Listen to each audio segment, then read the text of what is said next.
So we come back to Archangel Michael and the I am that I am in Moses. Either God is the God of very gods of your life and there is no other power that can move you, or you acknowledge lesser gods.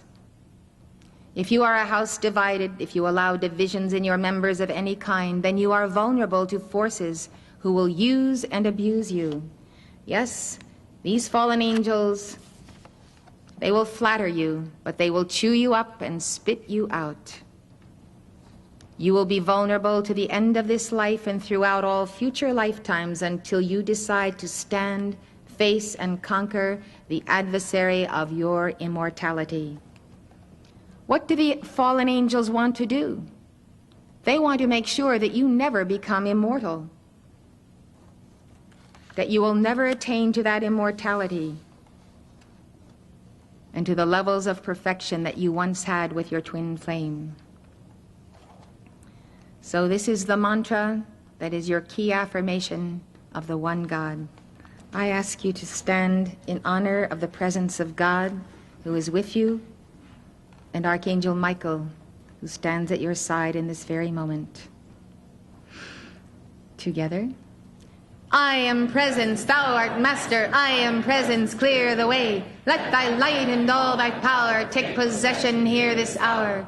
Charge with victory's mastery, blaze with lightning, blaze thy substance into this thy form descend. That perfection and its glory shall blaze forth and earth transcend. I am presence, thou art master, I am presence, clear the way. Let thy light and all thy power take possession here this hour. Charge with victory's mastery, blaze with lightning, blaze thy substance into this thy form descend. That perfection and its glory shall blaze forth and earth transcend. I am presence, thou art master, I am presence, clear the way. Let thy light and all thy power take possession here this hour.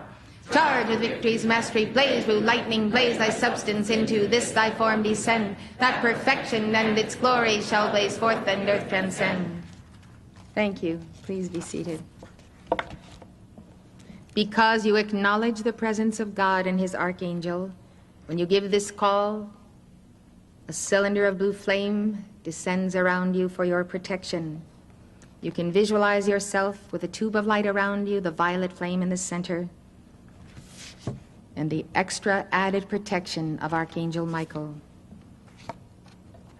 Now let's say you're dealing with your teenage son or daughter who has a very serious problem with cocaine or heroin or other dysfunctional aspects to his psychology. You're dealing with legions of forces of darkness who are working against this child, and make no mistake about it. There is no problem of addiction without entities, demons, going after the person and reinforcing that addiction. That's why addictions are so hard to break. You're not just wrestling against the substance and the habit and the toxicity of it, you're wrestling against unseen forces. So you're going to have to get more determined. When it comes to dealing with possessing demons, you need to call upon the Lord to embolden you. This is no time for meekness. You are challenging devils because you are commanding the light to act, and you are commanding the archangels and their legions to bind these forces. That is the reason why this is the time for boldness. If you're not familiar with this dynamic form of prayer, give it a try, especially if nothing else you've tried has worked. You just might save a loved one. Why did God give us a voice and the power of speech and a throat chakra if he didn't want us to deliver the power of his spoken word? Remember, when God created, he spoke, "Let there be light." He didn't meditate, he spoke, and you have to speak if you want to command the elements and forces. This is what I would do if I were working on a situation with teenagers in trouble.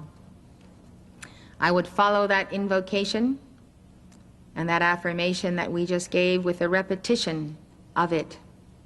To repeat a mantra is very important. To say our prayers again and again. The value of this is that the angels need the momentum of our energy and our call here below to do their job. They need our decree action. This is not the vain repetition of prayers. This is a very conscious determination to pray and continue to pray and pray without ceasing, as the Bible says, so that we can be that reinforcing presence side by side with a teenager who is having to wrestle literally with the very forces of hell. All religions of the world in all ages back to Atlantis and Lemuria have practiced the science of the spoken word, repeating mantras by the hour to draw down the light of God from the level of the I Am presence. God says, my thoughts are not your thoughts. What he is saying is, my vibrations are not your vibrations. Our vibrations are human. We live in a dense world. God lives in the exalted plane of light. So to pull that light down, we use his name, I Am, in decrees and prayers. And so that light gets anchored here below. Where? In your chakras, in your 7 chakras. Those are the vessels that contain the light. We need to give the mantra day by day, or the prayer, or the rosary, or whatever you're most comfortable with in your own church, until the action we have called for is accomplished. Traveling protection that we gave is very important for the protection of your children. It's a snappy little call. You can give it in your car. Yesterday I told you the story of the men who were buried by tons of earth. And because the mother of one of them had always taught him about angels and always called for angels around him, both of them were saved miraculously. They were 2 hours under this ton of dirt. So you see, angels will deliver us, but we must pray and we must call for that protection. We have to call and assign angels, not just 1, but a dozen around our teenagers today, because there's so much stuff that they can get into, from when we see them leave in the morning to when they get back at night. Archangel Gabriel has told us that when we give this decree, Lord Michael before, Lord Michael behind, that not only does Michael come, but all of the 7 archangels will reinforce their presence around you. I received a letter from a woman witnessing to the remarkable intercession of Archangel Michael in the life of her teenage daughter, Kelly. A few days after Kelly and her friends learned about Archangel Michael, they were in a terrible collision. This mother had had these teens over to her house and sat them down and talked to them about Archangel Michael and taught them how to call to him, to decree to him. This is the description of the collision. A fully loaded 18-wheel truck hit their car broadside, rolled up over the car and dragged the car under its wheels for 500 feet before stopping. Kelly was pinned in the crushed metal from the bottom of her feet to mid-chest. One wheel of the stalled truck was directly above her lower body, and she was not able to breathe. With all the strength Kelly had left in the silence of her heart, she called to Archangel Michael for help. Instantly, the truck lifted. She had time to twist the upper part of her little body free. Then the weight of the truck descended again. Kelly received a crushed pelvis, her leg was snapped in half, and she had internal injuries. She was in extreme pain, but she could breathe, and she was alive. Through the grace of God, Archangel Michael heard her silent call and came as he had promised. Those who witnessed this event could not explain what happened. They only knew that a miracle had taken place and that a life had been spared. Through the grace of God, and after 3 surgeries, Kelly's body has been repaired. Kelly's mother concluded her letter.